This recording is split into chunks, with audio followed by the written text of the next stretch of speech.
తీసుకోవాలంటే బలరాం గారు చెప్పినట్టు కాకినాడలో కార్లు వెళ్తే 45 minutes, బస్సులు వెళ్తే 1 hour. అదే అమలాపురం వెళ్ళాలంటే మినిమం 1.5 hours to 2 hours పడుతుంది. అట్లాగే అక్కడ ఎక్కడ ఏమున్నాయనేది మనకి సుపరిచితం కాదు. కాకినాడ మనకి చాలా అలవాటైన ప్లేసు, అందరికీ నోటెడ్ ప్లేస్. కాబట్టి ఈ యొక్క ప్రాబ్లము చాలా ఎక్కువగా ఉంది. ఇంకొక విషయం ఏంటంటే ఇక్కడికి వచ్చిన జేఏసీ తరపున వచ్చినటువంటి మిత్రులందరికీ కూడా అన్ని పార్టీలు ఉన్న వాళ్ళ దగ్గర నుంచి నాకు విన్నపండి, ప్రతి పార్టీ నుంచి కూడా ఒక రిప్రజెంటేషన్ తయారు చేసి ఈ కాకినాడలో కలపాలనేది మా ఆకాంక్ష అని చెప్పేసి ప్రతి పార్టీ నుంచి, అలాగే మా భారత సెషన్ నుంచి, కాంగ్రెస్ మరియు సిపిఎం. మిత్రులారా, నేను ఈరోజు కోనసీమ జిల్లా మీటింగ్ చూసుకుని గత నెలలో ఇచ్చిన షెడ్యూల్ ప్రకారం జరుపుకుని రావడం వల్ల లేట్ అయినందుకు అందరూ క్షమించాలని కోరుకుంటూ, ఇప్పుడు ఈ కార్యక్రమం మన అందరం ఆలోచించాల్సింది. పెద్దలు అనేక విషయాలు చెప్పారు. అలాగే నేను అనేది రామచంద్రపురం నియోజకవర్గంలో 3 మండలాలు.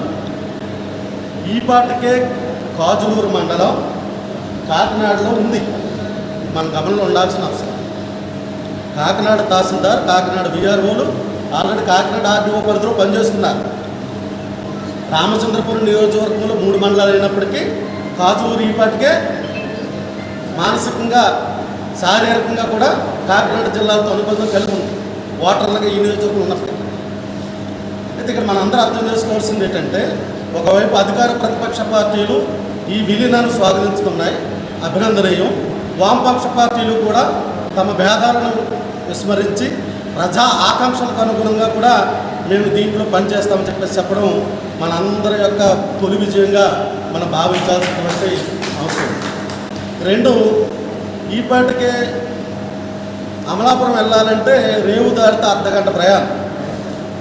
ఇప్పుడు వీటంతా తిరిగి రావాల్సి నుంచి వచ్చేటప్పటికి 1:45 నిమిషాలు పెట్టారు.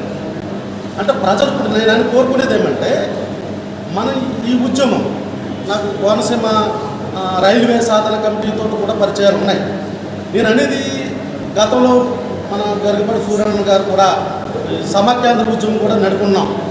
నేను అడిగేది ఇది మన కాకినాడ జిల్లాలో మన రామచంద్రపురం, గంగవరం మండలాలను కూడా మన నియోజకవర్గాన్ని విలీనం చేసే క్రమంలో ఈ జేఏసీ సాధన కమిటీ ఏదైతే ఉందో ఇది దుందుడుకు చర్యలతో నిమిత్తం కాకుండా దీన్ని ఒక ప్రజా ఉద్యమం కింద ప్రజల ఆకాంక్షలకు అనుగుణంగా ఈ జేఏసీ విస్తరించాలనేది నా భావన.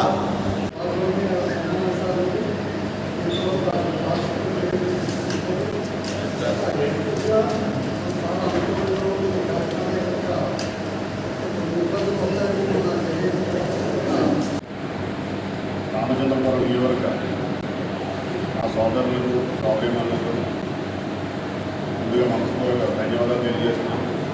అదేవిధంగా ఈరోజు ముఖ్యంగా ఈ కార్యక్రమాన్ని గత గడిచిన నెల రోజుల నుంచి మాఘభోమరాజు గారు ఒక సామాజిక స్పృహతో, ఎందువల్లంటే రామచంద్రపురం నియోజకవర్గానికి అతి సమీపాన్న ఉమ్మడి తూర్పుగోదావరి జిల్లాలో కాకినాడ కింద మనకు ఉండేది ప్రధాన కేంద్రంగా.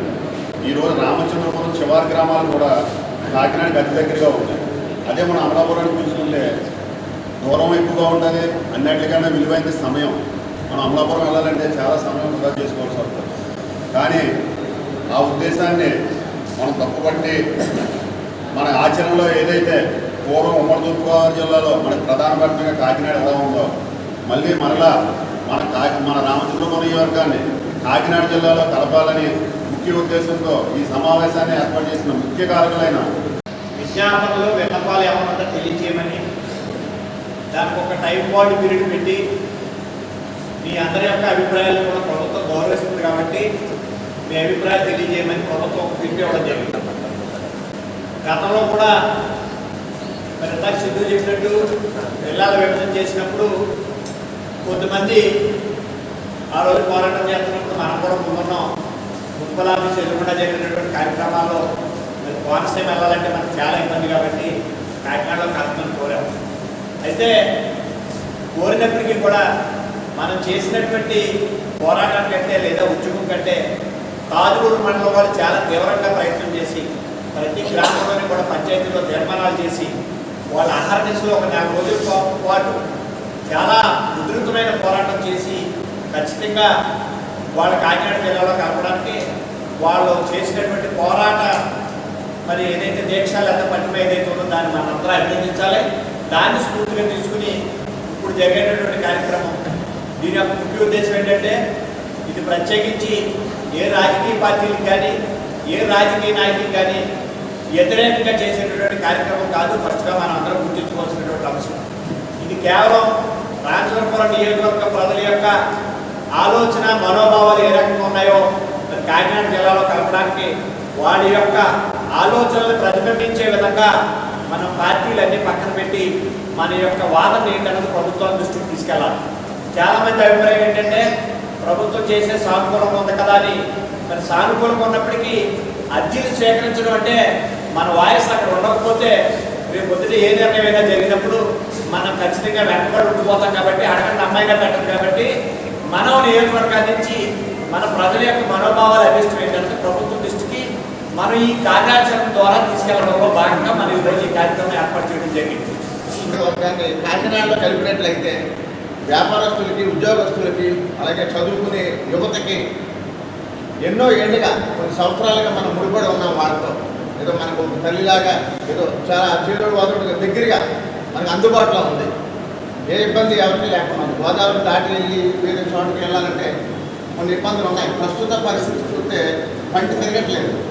అంటే వాటర్ ఎక్కువగా ఉందని పంట చేస్తున్నారు, అలా తిరిగి వెళ్ళడం అనేది చాలా కష్టమైపోతుంది. అంచేత అందరం కూడా ఐక్యంగా ఉండి ఐక్యంగా కృషి చేసి రేపు ఏది చేపట్టిన కార్యకర్త చేపట్టిన అమరాజ్ గారు కానీ, చింటూ గారు కానీ, గోపాలరావు గారు ఎవరైనా ఏది చేపట్టినప్పటికీ కూడా మా యొక్క సహకారం వైఎస్ఆర్ కాంగ్రెస్ పార్టీ తరఫున మా గౌరవ రాజ్యసభ సభ్యులు పిల్లి సుభాష్ చంద్రబోస్ గారి తరఫున పిల్లి సూర్యప్రకాష్ గారు ఇన్ఛార్జ్ వైఎస్ఆర్ కాంగ్రెస్ పార్టీ మేమందరం కూడా మా పార్టీ మేము కూడా ఈ ప్రజల కోసం మీరు చేస్తున్నటువంటి ఈ యొక్క ఈ కార్యక్రమం మేము పాల్పంచుకుని మా యొక్క సహాయ సహకారాలు అందిస్తామని చెప్పేసి ఈ సందర్భంగా తెలియజేస్తున్నాను. మరొకసారి అందరికీ నమస్కారాలు. ధన్యవాదాలు.